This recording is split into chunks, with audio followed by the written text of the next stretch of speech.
10 Minute Jazz Lesson Podcast, episode 255.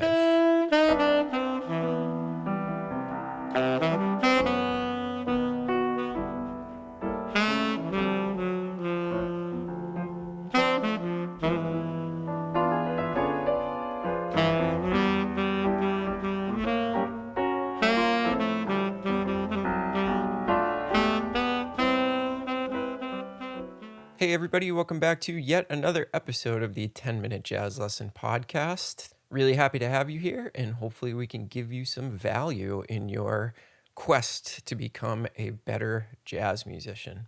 This month we're starting a new series on how to write and play more interesting lines, some really quick things that you can do to make your lines more interesting, and if you're stuck in a rut, you feel like you can't come up with any new ideas, this is going to be a really valuable series for you. So before we jump into the episode, as always, just wanted to remind you that you can get all of the materials that we talk about on this show by joining our Patreon page. And that is how you support the show directly and get a bunch of stuff in return for your small monthly donation. You can find that on our website and find all the details about what you get, how much it costs at 10minutejazzlesson.com, and just click on one of the Patreon banners. I want to thank two new patrons this week. Thank you to Van and Susie for joining up as $5 members. Really appreciate you guys coming on board. We hope that you're enjoying your membership. And as always, I've got to thank the over 300 members that we have on the Patreon site. You are really the people that make this show possible. So again, 10minutejazzlesson.com, click on one of the Patreon banners and get your instant access today. All right, so today we're going to be talking about some approaches you can take to writing or playing more interesting lines with a little bit more structure to them, and using certain ideas and concepts that can help you with a blank page, right? So let's say that you want to get some new sounds into your playing, so you sit down and you want to write out 10 different pieces of vocabulary from your own brain, and you just don't know where to start. And maybe you sit down and you start writing some stuff and you're just really unhappy with it. It has no direction, it has no structure. I want to help you with that because I have been going through this lately myself. I've been trying to come up with some brand new ideas and some new directions in my playing. And the way that I always do that is I will literally just sit down with a blank piece of manuscript paper and I'll just start experimenting. I'll just start throwing some ideas at the wall and seeing what sticks. And one of the toughest things to do is just to get started. So that is my goal with some of these ideas. I want you to be able to file these away. And whenever you're feeling uninspired or you're feeling like you don't know where to start, you can literally just grab one of these ideas and it'll at least give you a point to begin with. So today we're going to talk about the question and answer phrase. And I find this is a great way to work on a little bit of motivic playing. And it's also a great way to structure your lines where after you write the first part of a line, typically what happens is it kind of falls off into just kind of gibberish. So the beginning of the line is really nice and strong, well structured. And then the end of the line, it just kind of disappears into nothing and you're not really saying much. And I find this again with my own playing. When I listen back to myself, it's like the beginning of the line has such potential. And then as I keep playing, it just gets worse and worse. And usually by the end of the phrase, I'm thinking, what was I doing? Like the end of that phrase sounded so terrible. I should have just ended it earlier, or I should have thought about one of the things that we're going to talk about today, which is maybe the beginning of the line being a question and the end of the line being an answer to that question. This provides us with instant structure in our playing. So let's talk about this a little bit deeper. So basically what we're going to do is we're going to come up with a couple of 4-bar phrases. So I've got a couple of examples prepared for you, and then I'm obviously going to want you to write your own 4-bar phrases. But these are over just a regular old concert C major 7 chord. I was trying to decide whether to do this over like a 2-5 or a 3-6-2-5. And I thought to myself, what we don't do on this podcast enough is try to come up with ideas just over one chord, because that tends to be harder. Now, what we can't do is take any of the harmonic direction from the actual chord progression itself. We just have to come up with how to play an interesting 4-bar phrase over one chord and one chord only, which in my opinion is a heck of a lot harder than doing it over a pre-built progression like a 2/5. So this is just a 4-bar phrase, question and answer, over a concert C major 7. See if you can hear the question and then the answer, and then we'll talk about what I was thinking when I wrote this. Here's example number 1.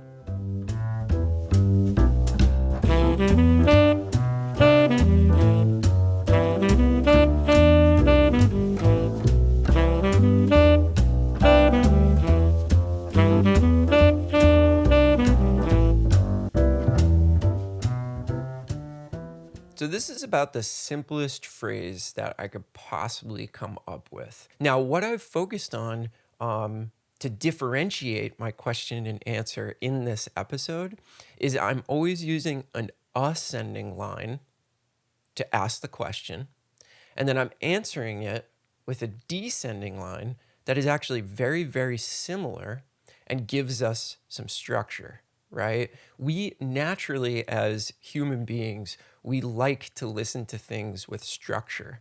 This is what makes, like, avant-garde jazz and some of the less popular forms of jazz just difficult for people to listen to sometimes, is that there's just not a lot of structure. We like structure as human beings, and that's what I'm going for with these lines. So you'll notice on your PDF that I've color-coded the question and the answer. So on the first example, you'll see that the first bar is the question, the second bar is the answer, and then bar 3 is like sort of a modified question, and then measure 4 is the answer again.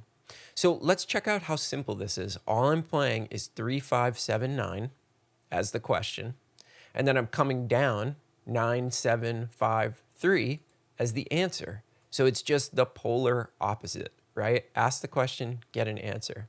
And then what I've done in measure 3 is I've simply just added a little bit of syncopation. I've added one extra note into the question, and then I just answer it in exactly the same way. But could you see how playing this at the beginning of your line would give you a really strong structure for whatever you're going to write after this? I feel like it just gives you a really nice base of operations to write even more material. And now it has some structure instead of you saying, like, what the heck am I going to do now? This question and answer might actually inspire some other really, really great ideas that you can write in subsequent measures if you're trying to come up with some new sounds. Okay, let's go on to example number 2. This one's a little bit more complicated, but it is exactly the same idea as example number 1, just using a little bit more complicated techniques to get our question and answer feeling.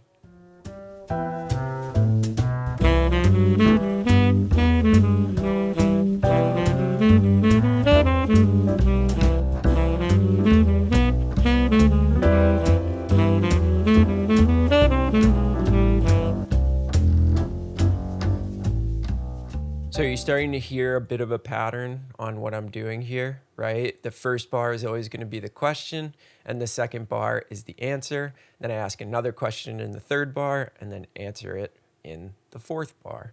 And I'm using that ascending, descending thing again. That's the theme for this episode. So what I'm doing is I'm going up from the 3, and I'm enclosing the 5th.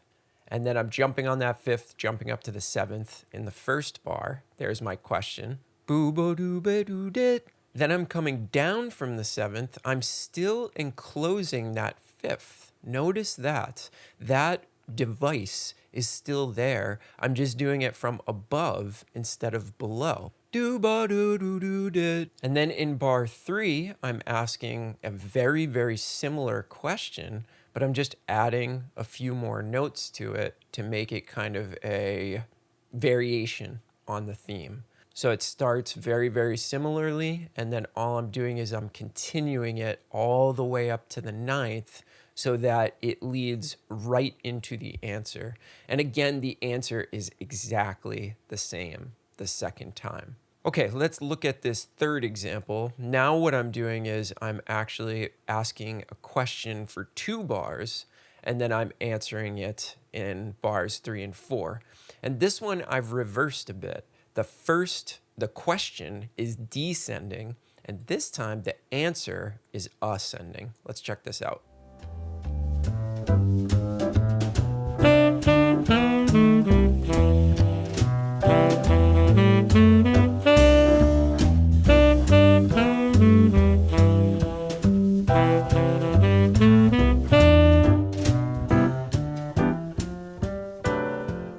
So you can hear this one has kind of a different vibe to it. First of all, I'm using that reversed ascending versus descending idea. And then second of all, it's a bit of a longer question, which requires a bit of a longer answer. Now you will notice that again, it's extremely simple in terms of the notes that I'm choosing, right? So the question is just 9 down to 7, and then I go 6, 5, and down to 3. And then the answer is a mirror image of that, just going up. And you'll also notice that I switched the rhythm just slightly to give the answer a bit of a more interesting sound, okay? Like a true answer if you were answering a question. So the moral of the story is, keep these things simple. And what I want you to do is at first, choose a definitive structure for yourself. So sit down and say, okay, I'm going to either write a 1-measure question and a 1-measure answer, or I'm going to do a 2-measure question and a 2-measure answer, and use that ascending versus descending thing in whatever order you want. But I want you to attempt to write 4 lines of your own just over concert C major 7. Don't do it over a complicated progression or anything like that. I want you to kind of limit yourself to just 1 chord and see how that's going. And write 4-measure question and answer lines. And I'm really excited to hear what you do with this and how you handle this and if it's easy for you or not. But I want to see if this structure of the question and answer helps you to maybe break through a little bit of writer's block or whatever kind of rut you're in. And even if you're not stuck in a rut, this could be a really great exercise for you. Okay, so that's your homework. Definitely post the lines that you wrote on the 10-Minute Jazz Lesson Community Facebook group. I would love to see what you're doing over there, and we all love seeing that. And remember, you can get the example PDFs and a backing track in Concert C Major at our Patreon page. And you can find that by going to 10minutejazzlesson.com, clicking on one of the Patreon banners, sign yourself up, and you get instant access to all 255 episodes. Hope you are all doing well out there and staying safe and healthy as usual. Hope you have a great weekend, and we will see you soon with another episode. Bye, everybody.